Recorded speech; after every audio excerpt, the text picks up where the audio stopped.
Mais um papo quarentena, né, gente? Vamos ver agora. Conversar com Titânia. Vai ser incrível.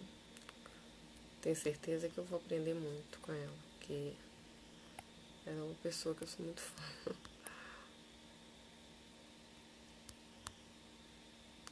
Ela é forte, sabe? Aquelas mulheres fortes assim que a gente inspira nela. Pois é. A Titânia é dessas.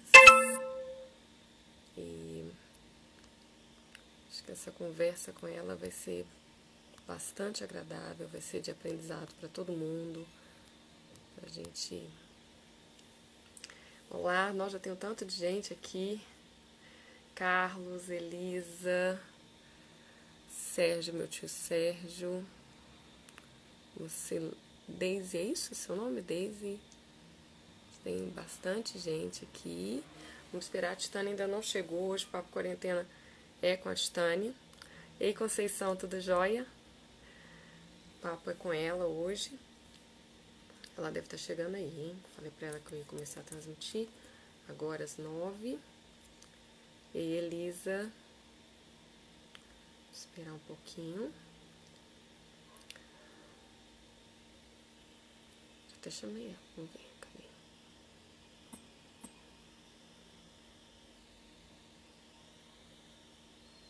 Chamar mais gente aqui, né? A gente chama muita gente. Pessoal entrando. E ela não chegou ainda não. Ai, ai, ai. Ai, ai, ai, que eu fico nervosa, hein, gente? Ei, Carlos, tudo jóia? Túlio, Diná. Titânia chegou, gente. A gente vai conversar com a Titânia, gente. Titânia é uma cantora, compositora. Ela é... Eu acho que ela é instrumentista também, porque ela fica batendo o pé com aquele negócio no pé. Eu acho aquilo incrível. Ela toca tambor. Ela faz parte do Congado Mineiro. Ela tem uma voz, assim, singular. E é uma pessoa que tem uma cabeça privilegiada.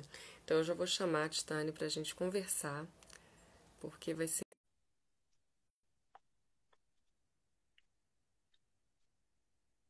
Tá chegando, tá chegando, tá chegando. Ei, Sérgio. Ei, Gi. Tá aguardando, gente. Titânia tá chamando ela. Vamos ver se não vai dar problema. Ó, tá. Entrou. Ei! Tô virada. Tudo bem? Ih, travou? Tá bem aqui? Ixi, desculpa, Aí, viu? acho que é isso. Eu Não, virei que isso? errado. Tudo Bom, bem com você? tudo bem. E você, Camila? Prazer, viu? Obrigada pelo Prazer todo convite. meu. Prazer todo meu, assim. Eu tava falando aqui, o tanto que eu te admiro, assim, sempre que eu te vejo no palco, pra mim é uma experiência mesmo, porque você passa uma energia muito forte, sabe? É tão bonito te ver no palco, é impressionante. É Palco é um impressionante mesmo. lugar muito especial. É engraçado porque é, é paradoxalmente um lugar íntimo, né? Porque a gente se expõe demais, né? Eu falo que às vezes eu me É. exponho mais no palco do que no banheiro, quando eu tô cantando, tomando banho embaixo do chuveiro. Uai, é verdade, né? É É, mas é verdade. O palco você verdade. tá. É porque o É, palco você tá aberto a julgamentos, né? Também. e porque no palco você está num ofício, né? A gente está em ofício, está num trabalho que pressupõe uma entrega, né? Um diálogo. E acho que se espera isso tanto do artista, né? O artista espera isso de si mesmo e o público. E às vezes no trabalho artístico você se coloca com mais profundidade do que às vezes quando está em casa, embaixo do chuveiro cantando, porque você não está representando para si mesmo, você está realmente, eu então que sou especialmente, principalmente uma intérprete, mais do que Aham. compositora, na verdade, eu improviso um pouco, mas eu nunca consolidei isso como uma composição. Mas eu que Sim. sou intérprete, eu tenho que realmente me preparar muito para funcionar como um canal, né, das canções que eu canto. Eu sou um vetor mesmo de comunicação. Eu tenho que permitir Uhum. que elas me atravessem. O meu corpo faz um filtro daquilo, né? Quando eu falo corpo, eu falo Sim. um corpo bem expandido, né? O corpo físico, o pensamento lógico, mas também a inconsciência, né? Todos os outros sentidos que a gente acessa ao cantar, né? Sensorialmente a gente fica muito vivo, né? No palco. Sim. Então, a gente é um vetor, né? Um instrumento mesmo. O cantor é um instrumento da música. E dos compositores, não é? E, do- e dos compositores que entregam essas poesias tão bonitas para vocês, né? Como é que Exatamente. funciona isso, Tânia? Assim, esse encontro com os compositores, como é que você escolhe o que você quer cantar? Alô, alô. Oi, eu Com tô te alguma ouvindo, mas você tá Vai, acho que deu. Você me Eu estou ouviu? te ouvindo, mas picou um pouco. Ouvi uma parte. Eu perguntei como é que funciona a sua escolha de repertório. Como é que chegam essas músicas para você? Como é que você faz para escolher? Aí virar, ai meu Deus, não cabe todas, precisa. Como é que funciona isso? É, ixi, acontece demais. Sempre tem uma quantidade muito grande de canções me rondando, né? E que eu também procuro, mas eu sei o que mais ou menos eu procuro, porque a voz pede um tipo de coisa, a voz muda muito ao longo da vida. Então parece que ela vai tomando uma conformação que precisa de determinado tipo de música. Tem também meus sentimentos, minhas inquietações naquele momento. E eu estou sempre ouvindo muita coisa, muita gente me manda, né? Tem os compositores com quem eu mantenho um diálogo permanente. Então aquilo ali vai compondo, né? As músicas vão chegando, eu falo, puxa, essa aqui. É, mais essa, mais essa. Mas tudo se decide quando eu começo a cantar, porque às vezes quando a gente começa realmente a cantar, algumas coisas vão se sedimentando dentro da gente. Então, às vezes uma música que eu acho que é clara que ela vai ficar, ela não permanece, né, no repertório, não permanece no show. Depende Ó, muito do momento de fazer mesmo, né? Porque às vezes você uhum, canta alguma coisa, mas você sente que não está, aquilo ali não tá sendo comunicado da maneira que devia, ou você não uhum. acrescenta nada, né? E tem outras em que a gente se sai melhor. Então, aí essas permanecem. E pensando nisso, nessas escolhas, você falou que é uma coisa que vai mudando com o tempo, né? A música chega, você acha que vai sair de um jeito e acaba que não funciona como você quer. Pensando nesse momento que a gente está vivendo agora, esse momento de pandemia, de isolamento social, você acha, Titânia, que a gente estava precisando passar por... Ih, caiu? Não, tá aí. Caiu, Você me caiu um ouviu? pouquinho. Eu não ouvi o final da sua fala, o meiozinho assim. Repete, por favor. Meio bem. Que a gente está vivendo esse momento inédito na nossa vida, né? Isolamento social, uma pandemia, um inimigo invisível e tão visível, já matou mais de 100 mil pessoas. Você acha que a gente, enquanto humanidade, a gente está precisando desse momento de parar para refletir? Acaba que ele tem sido bem-vindo, não é? Sob um aspecto, sob esse aspecto de desacelerar. O primeiro grande impacto que eu tive na quarentena foi um mapa da China que um professor da UFMG aqui deu uma aula sobre o Covid. É muito bom, né, a gente nessa hora procurar as fontes, né? Os professores da UFMG que estudam isso, enfim, tinha uma aula dele e ele colocou assim um mapa da China e da região ali onde o Covid começou. E era o quê? Eram poucos meses. E tinha uma diferença no mapa gritante. Um tinha uma cor em cima ali amarelada, vermelha, outra não tinha nada. E ele disse que aquilo era poluição do ar. Olha que doido. Que tinha Olha, limpado. Tinha limpado. Veio também uma foto de Veneza com as águas assim irreconhecíveis, né? E bichos chegando, né? Então, a natureza, ela tá agradecendo de alguma maneira. Ela mesma nos criou isso, né? E Uhum. ela não está sofrendo diretamente com o Covid na medida em que a gente parou de diminuiu a nossa agressão, diminuiu a poluição no ar, né, etc. Mas a verdade verdadeira é que nós, seres humanos, Ah. realmente chegamos a um nível, né, terrível, né, de criar armadilhas para nós mesmos, sociais, ambientais. E a gente está tendo uma oportunidade de tratar disso globalmente. Nunca aconteceu, né, ao mesmo tempo, no mesmo lugar, em todos os lugares. Então, acredito sim que exista uma desaceleração. Acho que ela, não sei se ela vai permanecer, mas com certeza ela vai demorar a se restabelecer, né, como vida acelerada. Aham. E para mim me trouxe um presente, porque eu fiquei com a minha mãe de março até agora, em Oliveira. Olha, Nós duas na mesma casa, grande parte desse tempo sozinhas. Acho que tanto eu e ela contássemos com a possibilidade de eu ir cuidar dela quando ela adoecesse, ficasse mais velha ainda, ela tem 91 anos. Mas nós nos reunimos na mesma casa, as duas com saúde, quer dizer, foi muito delícia. inesperado para mim, me fez muito bem ficar com ela, ficar em Oliveira, que é a cidade onde eu me criei, de onde eu sou. Então, agora que eu saí de lá, que eu estou revezando com uma tia, a minha tia mais nova vai ficar com ela lá de vez em quando para eu vir. Então, é isso. Agora, acredito que nós todos, a gente está com muitos pensamentos, né? Revendo muita coisa na vida.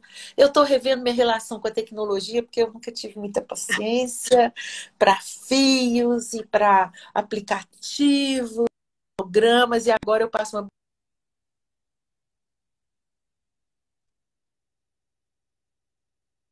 plataformas, pensando que eu preciso ter agora uma estrutura de luz e de um microfone um pouco melhor para captar minha voz, para poder usar diariamente, porque virou cotidiano, né, Camila? É, Virou é. cotidiano. Isso de cantar e conversar, né, através dos aparelhos, né? Que, como um amigo meu me disse, celular, computador foi feito para sussurros. Quando a gente abre o vozão, ainda mais que eu tenho uma. Minha voz é muito aberta, né? Muito clara, timbre muito agudo. Às vezes até eu estou cantando grave, mas o timbre soa agudo, porque é o colorido da voz, né? A gente diz. Sim. Então, às vezes os aparelhos estouram com facilidade, aí eu tenho que procurar outra maneira de cantar. E então procuro outra maneira de cantar e procuro equipamentos também agora, que acredito que vão Ah, se desenvolver muito, né, nos próximos meses. exato. Acho que a gente vai ter um desenvolvimento aí de aparato técnico para realização de lives, né, e de material audiovisual em geral, conectados com essas plataformas, com Instagram, É. YouTube e tal. Acho que a gente vai ter um avanço grande. Engraçado que eu ia chegar nessa pergunta mais para frente, porque hoje eu estava lendo sobre você, li uma entrevista que você deu em 2009 para o estado de Minas, e você falou assim: tradição e modernidade parecem coisas opostas, mas pelo menos dentro de mim não são. Isso me parece mais uma falsa questão, ou no mínimo uma contradição superada. Vivo sinceramente envolvida por uma simultaneidade de tempos, de culturas, de significados que chega a me sufocar. Tudo ao Então, mesmo assim, tempo agora, né? tudo ao mesmo tempo agora que a gente está vivendo, e você falou exatamente isso, né? Essa nova adequação a esses meios novos, malucos muitas vezes, né? Que a gente fica olhando, meu Deus, como é que eu vou resolver isso? Como é que vai ser isso, né? E você acha que você está se virando bem? Como é que você está indo? Tô até gostando agora. Eu tô curiosa. E tem uma outra coisa. Eu fui uma cantora que me formei como cantora, né? Criei uma linguagem para mim de intérprete na década de 80. Nem o videoclipe existia, estava disseminado. Então, toda a minha voz, a minha performance, ela é feita para que eu seja vista ao longe. né? Palco, Ai, público, gente. independente, sim, independente de ser um palco pequeno ou um grande, sempre com muita projeção de gesto, projeção de cor, projeção da voz. Quando o mundo dos clipes vieram, eu já estranhei, porque já fechava a câmera no meu rosto, né? E então toda a comunicação do resto do corpo ficava meio que escondida. Claro que o rosto denuncia um pouco do que tem, mas o corpo conversa demais, né? O corpo todo, o pé, a mão, o braço, o deslocamento no espaço e tal. Então eu já senti um pouco de estranheza, né? E pensei que eu teria que me adaptar. Agora, gente, com live, com não sei o quê, tudo tão pertinho, fudeu total, porque eu vou ter que. Eu estou tendo que rever a minha maneira de cantar, de me colocar. Não vou jamais abrir mão dos grandes espaços, jamais. Os espaços de liberdade, onde a gente corre, brinca, se comunica com o horizonte, né? Com o céu lá no alto, né? Não vou perder isso de vista. Mas eu preciso chegar aqui para vocês, aprender a cantar aqui, falar: oi, beleza? Tudo bem? Tem que Baixinho. aprender a cantar baixinho e cantar, né? Cada vez mais. Porque a gente sabe, mas os momentos que a gente canta miudinho, baixinho, são poucos, né? Ou não são todos, né? Então, É, é, é bem difícil, né, Titânia, esse momento, essa adaptação, porque a gente ainda está no processo de adaptação, né?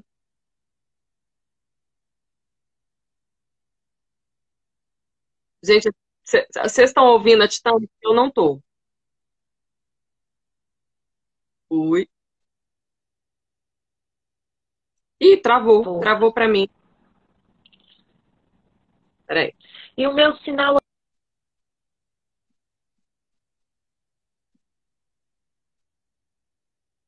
Titânia, tá me ouvindo? Eu vou te der. Caiu. Ó, gente, então vamos lá. Vou chamar a Titânia de novo, que caiu, gente. Estava tão bacana, mas vai continuar sendo. Peraí. Deixa eu abrir aqui um negócio que chamou o WhatsApp para ver se eu consigo falar com ela, ou se ela já volta rapidamente. Vamos ver. Eita! Ih, tá tão legal o papo, né, gente? Travou. Olha que sacanagem. Tá aqui.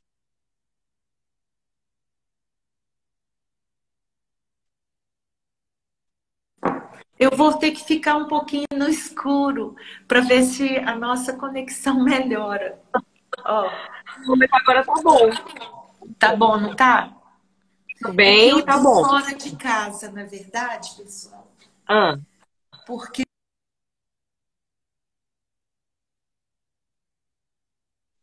e travou. E aí, voltou? Voltou, agora voltou. Agora tá Então aqui. vou ter que ficar assim, um pouco com luz daqui e daqui na sombra. Ah, mas tá ótimo, tá dando uma penumbra, tá dando aquele ar de mistério, tá chique. Mas o que eu tava te falando, assim, você acha que a gente já tá nesse processo de adaptação, né? E a minha pergunta é, daqui para frente, a gente está num processo que a gente não sabe como vai ser o futuro da cultura, como é que vai ser isso. Você acha que as lives vão permanecer, mesmo depois que os espaços se abrirem? O que vai permanecer? Repete, por favor. Você acha que as lives vão permanecer Ah, sim. depois que os espaços se abrirem? Talvez porque a gente já está. O sentido de live, o que é uma live, isso aí já está bastante alterado desde o início, você não acha? Não Ah, é? eu acho. Então, eu já tenho começado a participar de eventos online que em março ou abril, se acontecessem, seriam chamados de live. E agora já não são, já chama de concerto online, show, festival internacional. Outro dia foi um festival internacional que nem estava escrito se era online ou não era. E já foi absorvido como sendo online, né? Então, É. eu acho que a gente vai permanecer, sim, com uma grande variedade de formatos de acontecimentos ao vivo online E acho que esses papos aqui feito que a gente está tendo vão continuar também. Uns mais despojados, outros mais bem armados, com cenários, com coisas assim. Eu acho que nós não vamos andar para trás. Não é andar para trás, né? Porque parece que está indo para uma coisa que ficou lá longe. Não. Eu acredito que a gente vai retomar os encontros presenciais aos poucos, em novos moldes. Eu acho que as grandes estruturas vão sofrer ainda por um tempo, teatro de 1.500 lugares, né, shoppings. Imagina teatro de shopping, que horror, já era ruim antes. Eu acho ruim porque muito fechado, né, sem ar. Você imagina agora nesse período, né? Então, mas os eventos online vão continuar. Eu acho que vai fazer parte. Eu, por exemplo, como artista, como eu te falei, eu nunca tive um microfone para ser usado em casa, não é? Muitos músicos têm seus estúdios domésticos, mas não é uma coisa disseminada por todo mundo. É mais por quem faz produção de estúdio. Agora, acho que todos nós vamos ter. Por quê? Para poder atender a essas conversas, entendeu? Para eu poder chegar aqui para você, tudo bem, eu vou cantar aqui com você, mas eu vou pôr um microfone um pouquinho melhor para minha voz não estourar tanto e vou conectar aquilo no celular. Então, acho que isso veio para ficar. Veio para ficar. O André Cabelo, que é o nosso grande técnico aqui de Belo Horizonte, super experiente, né? Uma pessoa, quando ele está trabalhando, todos os músicos ficam felizes, porque a gente se sente seguros, né? Na mão dele, tecnicamente. O Cabelo falou para mim, Titane, desastre total. Nós estávamos todos felizes, com tudo consolidado, sabendo onde pisar, todos com seus equipamentos, né? Todos entendendo os acontecimentos, o desenvolvimento da tecnologia. Da noite para o dia caiu tudo.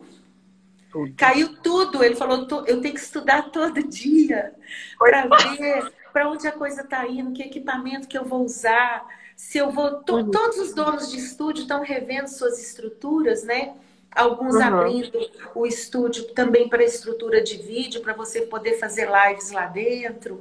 Isso muda o equipamento, isso você tem que estudar. Outro dia, as 2 lives que eu fiz em Oliveira, por exemplo, foi maravilhoso, porque eu só trabalhei com a equipe de lá. Olha que bacana, equipe técnica. Muito lindo! Muito lindo, a Oliveira já estava equipada. O cara lá que é do mundo da fotografia, do vídeo, que faz filme de casamento, batizado, das festas da cidade, na hora que eu falei que ia fazer a live lá, e foi possível por causa do provedor da cidade, a Vertentes, que topou abrir a internet, a torneira da internet, né, na hora da minha live, lá na minha casa.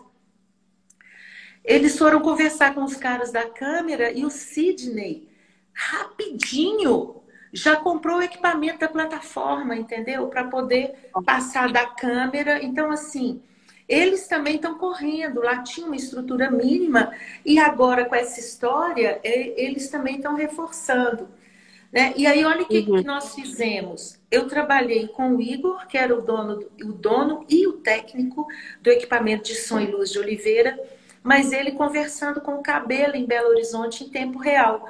Ele operando lá e o Cabelo operando remotamente aqui. E funcionou super bem.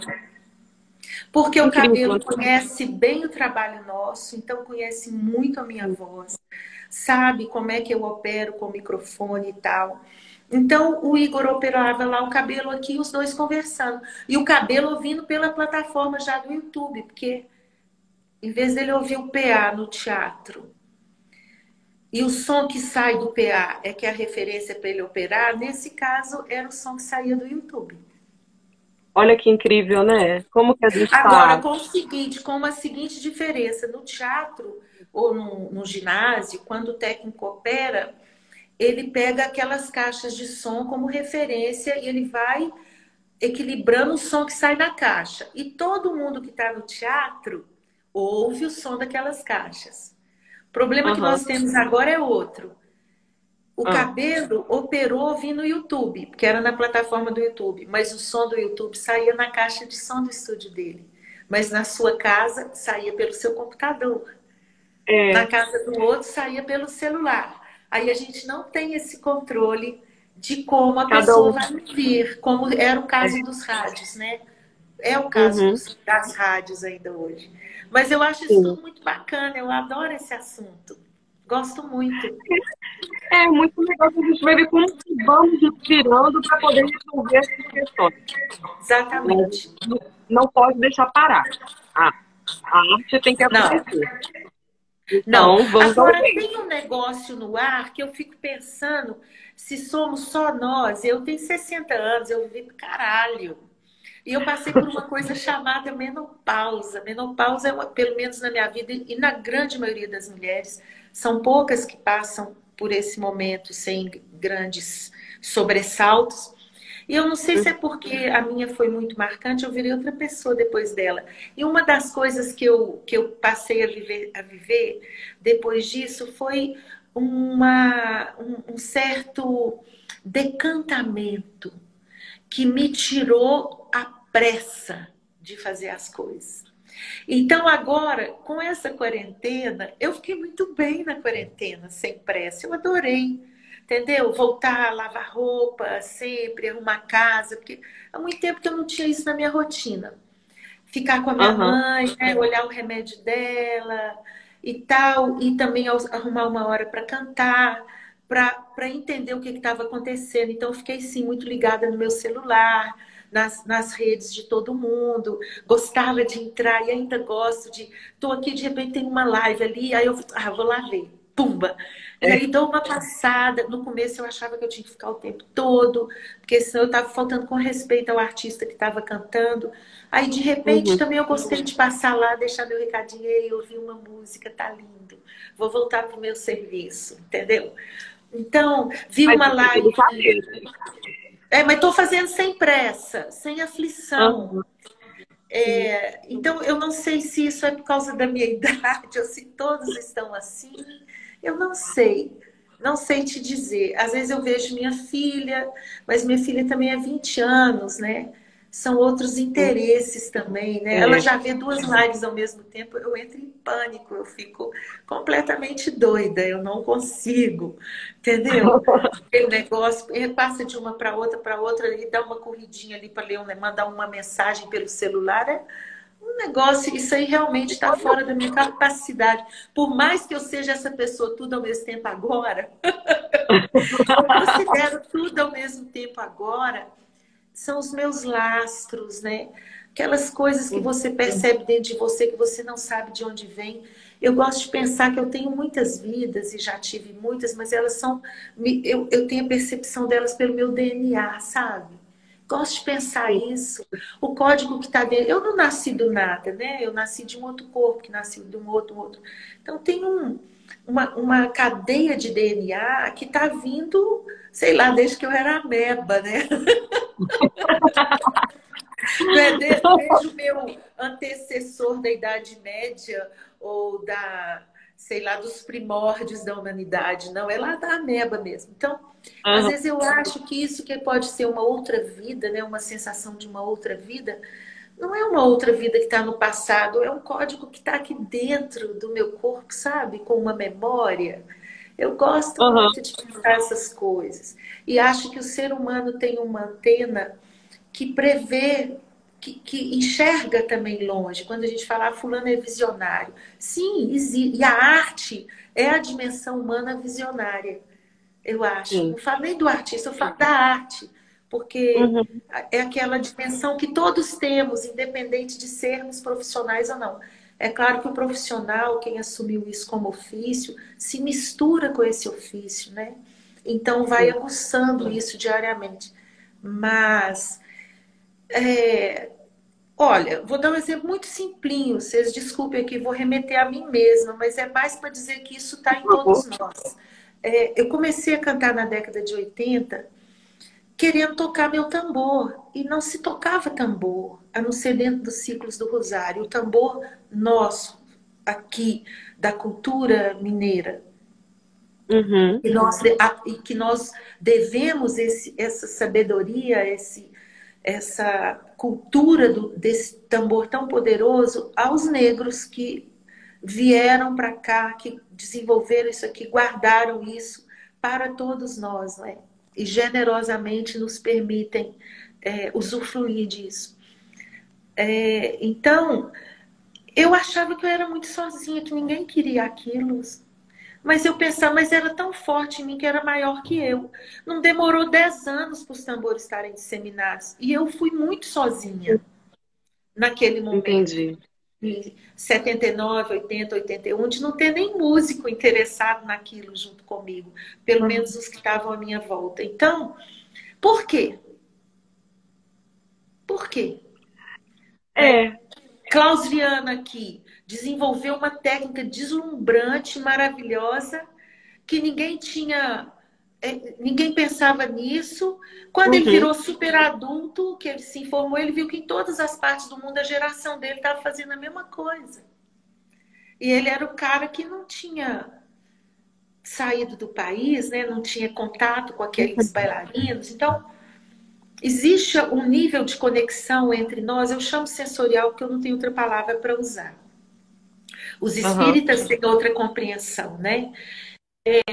Mas que eu acho que é isso que faz com que tudo exista ao mesmo tempo, sabe? Que o passado, o futuro e a dimensão da arte, ela é importante para a humanidade porque ela vivencia isso com muita potência. Eu acredito. Por isso a arte é tão problemática nas sociedades. Principalmente nas sociedades autoritárias, não é? Nos governos autoritários, a gente está experimentando isso no Brasil hoje. Eu já passei por isso, de alguma maneira, porque eu comecei a cantar em 79, 80. Então, os primeiros shows que eu fiz... Você chegou a ser censurada, não foi? Seus shows no Mambembe? Eu tomava para censura, gente, antes de estrear. Eu era cantora do grupo Mambembe e o Mambembe o show é sábado, quarta ou quinta, tinha uma sessão para censura. Você tinha que pagar teatro, pagar equipamento de som e fazer o show igualzinho ele ia estrear, para 2 censores assentados na plateia. E eles saíam cortando, isso aqui você não pode cantar, essa palavra não pode, esse um moralismo ridículo, cismavam o que era política, o que não era. A gente passava meio que a perna deles, ludibriava ali um pouquinho, eles nem percebiam, ou percebiam e fingiam que não percebiam. Uma coisa terrível. Eu estava com essa pergunta aqui para você. Se você entende a arte como uma ferramenta política, até pelo Mambembe mesmo. O Mambembe, no início, ele era... Né, era filiado ao PSDB, mas ele tinha uma ligação com o PCdoB, né? Sim, tinha. O Mambembe, a gente chamava na época de área de influência. E alguns membros do grupo eram orgânicos dentro do partido, e eu fui por algum período também. Eu cantei muito tempo dentro ali da área de influência, mas num dado momento eu me filiei ainda quando o partido não estava na legalidade. Eu cheguei a ter um nome clandestino, né, dentro do partido, mas que nem foi muito usado, porque já estava chegando o momento da anistia, já era campanha da anistia, então não precisei usar nome falso, né, porque tinha isso, por questões de segurança, né, internamente. Mas eu eu devo ao PCdoB ter permanecido na música. Eu às vezes falo isso até pelos poucos amigos que eu tenho ainda dentro do partido. E eu falo, olha que coisa, porque na verdade os partidos, a esquerda, tradicionalmente, historicamente, nunca compreendeu muito a questão da cultura e da arte. Sempre ela teve uma relação uma visão muito redutora da arte e da cultura. E isso está mudando significativamente agora. Ainda está muito pouco, mas está mudando. Mas, mesmo assim, naquela época, foi por influência do partido que eu permaneci na arte, que eu queria ir para... Eu tinha feito biologia no Coltec, queria ir para uma... Na verdade, eu queria ir lá para a prelazia do Dom Pedro Casaldáliga. Queria trabalhar lá, porque eles tinham, e ainda tem ali na prelazia, ou na prelazia do Dom Tomás Balduino, que são coisas bem próximas, uma experiência de um hospital em séries maravilhoso, muito que na época não tinha ainda essa onda de homeopatia tão disseminada e tal, mas eles focavam na medicina popular, na medicina indígena. Depois aquilo ali foi crescendo e atualmente os médicos de lá têm um conhecimento também das outras ciências médicas, né? Como a acupuntura, a homeopatia e tudo, eles dialogam com tudo isso. Mas lá na década de 76, 77, 80, eu queria ir para lá ser técnica de laboratório e de biologia e trabalhar ali. Mas eu gostava mesmo era de cantar. As minhas limitações como cantora nunca me inibiram, sabe? E como cientista, sim, eu falei, ai, eu sou uma péssima bióloga. Ai, eu vou ser uma péssima socióloga, porque eu comecei a fazer sociologia também. E É isso quando que a sociologia, você terminou a sociologia? Não, 2 anos e Não. meio eu fiz, não. E parei quando o Mambembe se incorporou à campanha da anistia. Aí eu comecei a cantar no Mambembe num espetáculo chamado A Revolta da Chibata, que contava a história da Revolta da Chibata, quando os marujos tomaram toda a esquadra brasileira, mataram oficiais e tudo, né? E para negociar o fim da Chibata, gente, olha que coisa horrorosa. Que loucura, né? Era isso que É eles muito queriam, Dom Bosco, né? que parasse o uso da chibata, né? Os castigos corporais na Marinha, né? Assim que eles tratavam seus marujos, descendentes de escravos, né? Ou ex-escravos. Então, o Mambembe fez um show sobre essa revolta, as músicas todas falavam disso. Naturalmente, um assunto censurado na época, os livros que tratavam desse fato histórico estavam proibidos, né, de serem lidos, vendidos, usados em escola. E eu fui com o Mambembe para o Rio Grande do Sul, junto com a campanha da anistia. Ficar um mês fazendo esse show lá, foram momentos assim, muito marcantes para mim, esses shows lá, sempre organizados pelo movimento estudantil, movimento sindical. E aí eu não voltei para Fafiche. Eu não voltei, eu não fui nem trancar a matrícula. E eu lembro que eu passei o mês de junho lá, julho, mandei todos os trabalhos que os professores pediram para eu não ser bombada no semestre. Mandei todos lindamente bem feitos e eu mesma não voltei. Fiquei na música. Ai, que bom, né, Titânia? Que bom que você ficou na música. Você falou uma coisa bacana, você falou dos tambores, que você se sentia sozinha, né? Na década de 80, com os tambores, né, se dominaram. Fala um pouquinho dessa relação da nossa cultura com o tambor, que realmente a gente percebe que há ainda certo preconceito, mais antigamente, hoje está mais menos, né? Hoje tem menos, mas ainda existe. Então, você acha que vem esse preconceito com o tambor? Eu sei que você fez uma turnê pela Europa, que as pessoas viam, ouviam esse novo ritmo, que pensa que o Brasil é só samba e bossa nova, de repente o tambor vira uma outra coisa. Me conta um pouquinho sobre essa sua relação com o tambor, a relação que você fez do público com o tambor, tanto daqui como de fora. Os reinados do Rosário são um universo muito potente, de uma cultura muito exuberante e uma cultura testada na adversidade, não é? Para pegar leve. Então, e é um universo muito mágico, com uma capacidade de diálogo com o passado, com a ancestralidade enorme. Talvez a gente não tenha aqui no território de Minas Gerais nenhuma cultura com essa capacidade de comunicação com o universo que a gente pode chamar de mágico, ou de ancestral, não é? E o universo e todas as energias.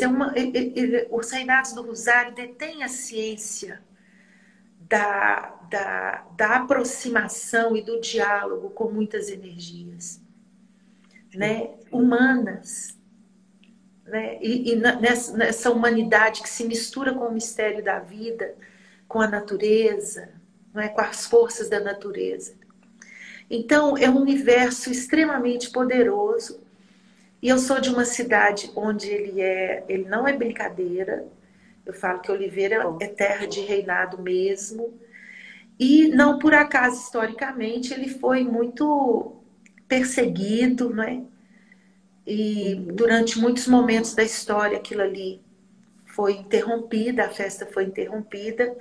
E eu já falei isso outras vezes, eu me sinto muito filha desse conflito, sabe? De uma cultura branca que tentou oprimir, né? Ela matou, ela torturou, né? Ela estuprou, mas ela não oprimiu no sentido de oprimir e massacrar aquela cultura e aquelas pessoas, né? E porque o congadeiro, o reinadeiro, ele é um ser pleno, né? E quando você está dentro do reinado, você vive a sua plenitude. E o tambor tem isso tudo. O tambor é um instrumento, imagina, não é brincadeira. E a gente chegou na virada do século sem esse tambor dialogar com a música brasileira. Ele, com toda a sua potência ali, ele estava guardado. Só que na virada do século, o mundo descobriu o reinado do Rosário, né? E começou a assediar. Precisava. As pessoas, os outros segmentos sociais e culturais percebiam que aquilo era um alimento para todos, né? Uhum. E aí eu vivi muito isso dentro do reinado. Aquele susto assim, epa, né? Os capitães, o que está acontecendo? Agora estão nos querendo? Né? Que? Né? O que aconteceu, né? O que mudou? Então, essa transposição do tambor, dos ritmos sagrados, né, do reinado, virem ancorar a música brasileira e realimentar a música brasileira, esse caminho que eu vivi muito bem, né, ele foi um caminho de muitas dúvidas, de muitas perdas e de muitos ganhos ao mesmo tempo, entendeu? É uma passagem complexa, né? Quando a arte reencontra suas fontes sagradas, muito se ganha, muito se perde, né? Então, tudo foi sempre feito com muito cuidado. Hoje eu vejo de longe assim que todos os passos que a gente deu foi em estreito diálogo com alguns capitães, mas foi um momento delicado e também para que eu chegasse a cantar, por exemplo, Dança do Chico César, com a levada de serra abaixo e sentir que tinha uma potência de serra abaixo ali real. Ou chegar a fazer o espetáculo Galanga Chico Rei, né, aqui com o elenco daqui, que o Tizumba participou, e sentir que o caráter do Rosário conseguia aparecer ali em alguns momentos, surgir, né, como uma lufada dentro do teatro, né, para você construir a arte em diálogo com essas fontes, reverberando junto com ela, demora muito. É difícil e não é uma construção isolada, ela não é individual, ela é uma construção muito coletiva que às vezes você precisa de várias gerações para que ela se consolide numa música, que ela se consolide num espetáculo teatral, entendeu? Você precisa ter realmente um movimento de muitas pessoas, de muitas frentes, né? Para cada um trazer a sua experiência e desenvolvendo uma competência, né? Para poder transformar essas influências, essas heranças do reinado em uma linguagem artística, que a arte possa contar o que é um reinado, né? Ela nunca vai ser o reinado, mas ela precisa se imantar do reinado, compreender aquilo profundamente para poder contar aos outros o que é. Porque a arte é muito essa dimensão do contar, né? Eu vou contar a você o que eu vi, eu vou contar a você o que eu senti, não é? E ali você conta, você narra. E para você sim. narrar com alguma eficiência, demora para você construir esses recursos, seja individualmente como artista, né? Ou como uma geração, ou como um coletivo. Eu acho tão bonito tudo isso. Eu também acho, isso que eu tô falando, eu tô ficando encantada, tô vendo que as pessoas aqui estão todas encantadas também.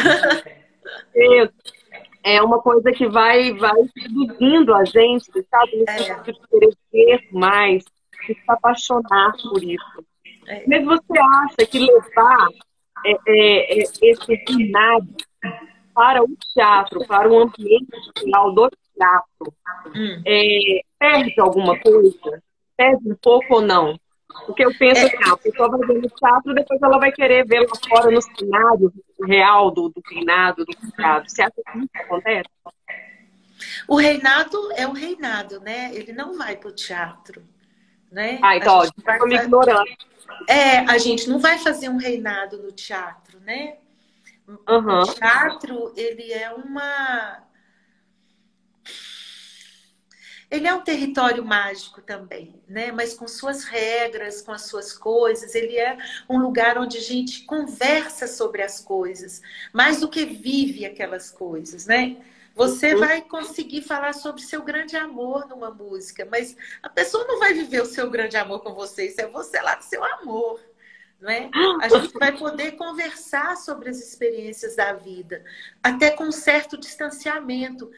O território da arte, ele é maravilhoso por isso, porque você consegue ver as coisas, mas ao mesmo tempo viver com certa distância.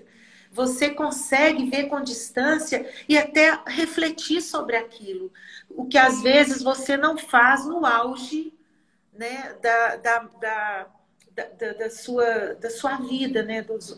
Então, o reinado, ele é o reinado, ele não é. Não é o que Você vai para o está teatro. dentro dele, não. Ele é um acontecimento real. Ele é um Sim. acontecimento real. Não é? Quando você está num terreiro, está dentro de uma guarda, você está em função religiosa. Né? Então, não é, as coisas não são as mesmas. Mas tem os elementos daquele universo que vão influenciar a arte feita por quem é da cultura daquele universo.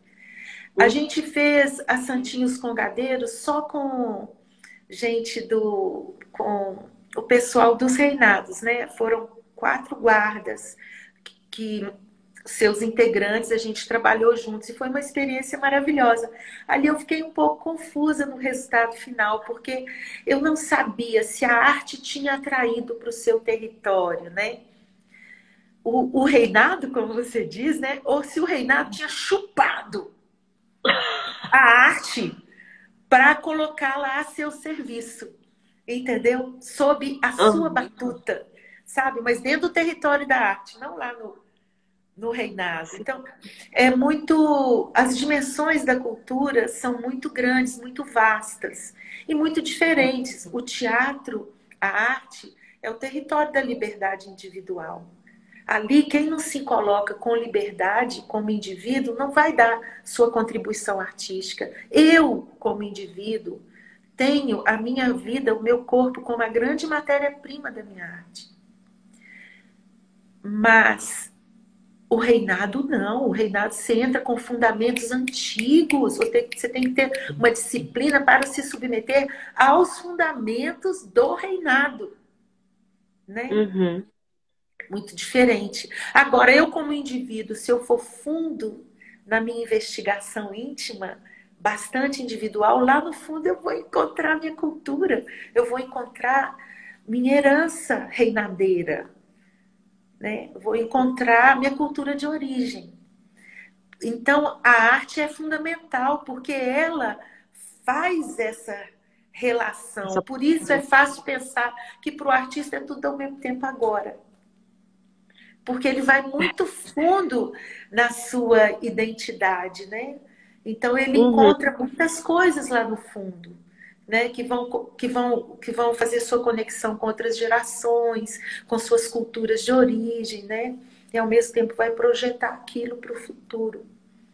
Tem antena também ali, ó, chupando tudo, também misturando tudo, né? A gente está muito conectado, né, o tempo todo, os nossos sentimentos. Eu acho que quando vai para o ambiente da arte, se torna mais intenso, né, Titânia? Até a nossa fé, né, as nossos rituais, né? Camila, repete, por favor, que picotou. Eu acho assim, a gente tá muito conectado e a arte é um dos principais meios dessa conexão, onde a gente Sim, consegue colocar tudo nosso ali aberto, né, para o público e até para a gente mesmo. Eu acho que quando a gente se coloca como a serviço da arte, a gente descobre coisas profundas, né? sim. E por isso que a gente acredita que a arte é necessária para dar uma equilibrada, né, na cabeça nossa, né? E você falou Uhum, de preconceito. Na obra artística não tem preconceito, né? Se você for pensar bem, a arte nem evolui, porque ela é plena em cada momento que ela existe. Então não existe uma arte melhor que a outra. Nem uhum, historicamente. A arte, sei lá, da Idade Média não é melhor ou pior que a da agora, né? Sabe? é, A arte grega não é melhor nem pior que a de agora, porque ela era plena naquele momento, né? E como a nossa é plena agora. Então, ela, inclusive, não existe evolução na arte, né? No sentido de uma ser melhor que a outra. Isso é impensável para o caso da arte, né? Ou ela é, ou ela não é. é. Inclusive, não tem idade. Você pode ter um artista que se descobre artista com 40 anos ou com 80, e você pode ter um artista genial aos 16 anos, né? Com uma Uhum, maturidade artística assim deslumbrante, né? Então é. por isso o território da arte, essa dimensão que a gente chama de artística da vida é fundamental para a sociedade. Isso eu acho que está mudando muito. Agora, nessa última levada, e também com a quarentena, com a Covid, com essa situação do mundo estar se bipolarizando, eu acho que a, a, as questões da cultura, da arte, vão entrar num patamar diferente para a sociedade, fala assim, na prática mesmo da vida, e a, e a e as questões do ambiente, né, ambientais, né, que a gente bate cabeça por aí, não entende, né, que tem que levar isso a sério. Os indígenas nunca, eles estão vivendo agora um novo momento, né, genocida, mas também eu Sim. posso estar muito enganada, mas nunca na história nossa eles estiveram tão em evidência, né? Nunca Uhum, nós nos sentimos tão empenhados e necessitados de mantê-los vivos, né?